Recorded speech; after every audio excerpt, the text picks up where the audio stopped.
and LED. Did you know that this small component can help us to understand how laser technology works? What you are going to learn today may change the way you look at manufacturing.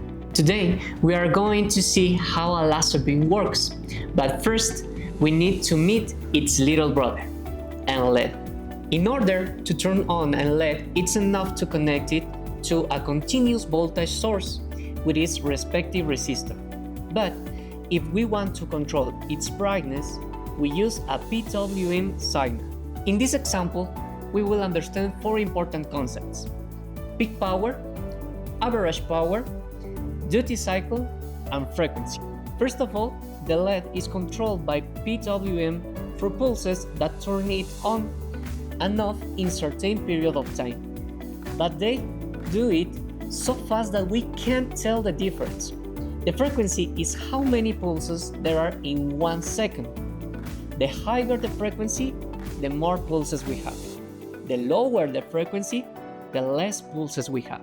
Now, if we keep a high frequency constant and change the pulse width, we can vary the time the light bulb is kept on, and with it, the intensity of light that we observe. The pulse width is the time that our pulse is kept on.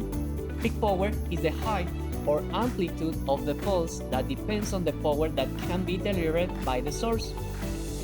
And the average power is the total energy delivered. If we have 5 watts of peak power, which stays 0.5 seconds off, the average power is 2.5 watts. In this case, if it spends less time on short pulse width, the average power goes down, and if we increase the pulse width, the average power becomes equal to peak power. In summary, the average power is the total energy that the laser delivers. The peak power is the maximum energy per each pulse. The frequency is the how many pulses we have per second, and finally, the duty cycle is the pulse width.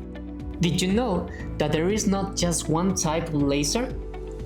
We have two major categories: the continuous wave laser and the pulse laser. But in the middle of these two categories, we have the quasi-continuous wave laser. The continuous laser or continuous wave emits light in a stable and constant way. But don't be fooled. Although it seems to be one all the time, in reality, it has small internal oscillations. Only its frequency is so high that for us it seems a perfect and continuous emission. Its frequency range is less than 5 kHz. If we compare it to a container to which water is pumped and has a fuse at the bottom, we could understand that the continuous laser is the system with the fuse always open, releasing the water continuously. On the other hand, the QCW or quasi-continuous wave laser is an intermediate point between a continuous and a pulse laser. It emits long and very continuous pulse, so its emission also appears to be continuous, but in reality it turns off and on constantly, with a smaller pulse width accumulating energy in the intervals when it's off. So, if we open the key, the pulse comes out with a little more peak power. Its frequency can also be in the range of 0 to 5 kHz. Finally, we have the pulse laser.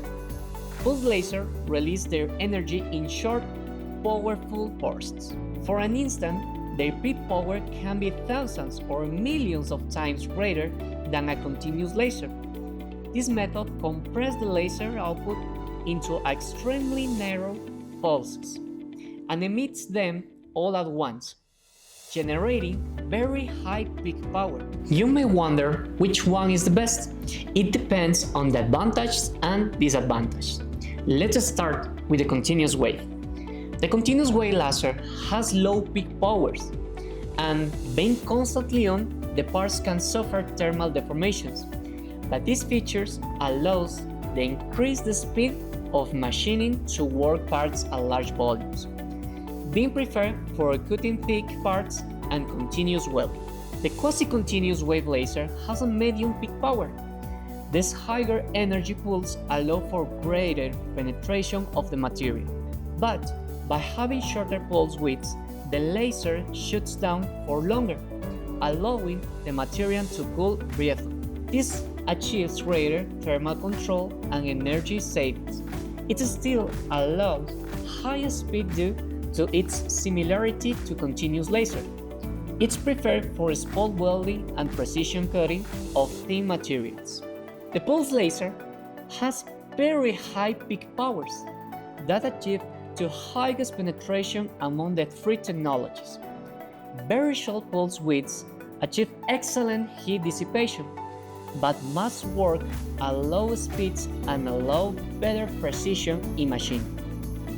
It is mostly used for metal engraving and microprocessing, but not for metal cutting. And how do you know which one to choose?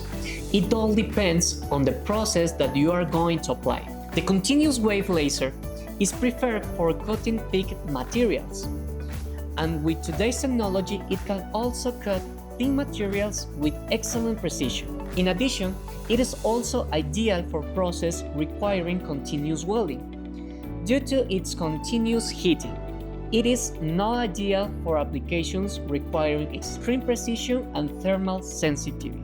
The quasi-continuous wave laser is widely used for spot welding process, electronic components, batteries, and small parts. It has the disadvantage in welding that it can leave porosities due to its intermittency. It can also be used in medium precision cutting process on thin materials such as steel, copper, and aluminum. It is not ideal for laser cleaning or engraving.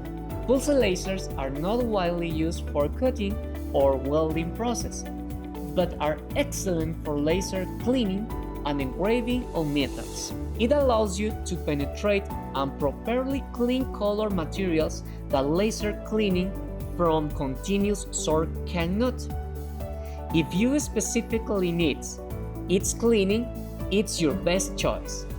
In addition, within the pulse lasers, we have the Q-switch and MOPA technology that specialize in metal engraving. The Q-switch works at frequencies that can reach 120 kHz and with very high powers.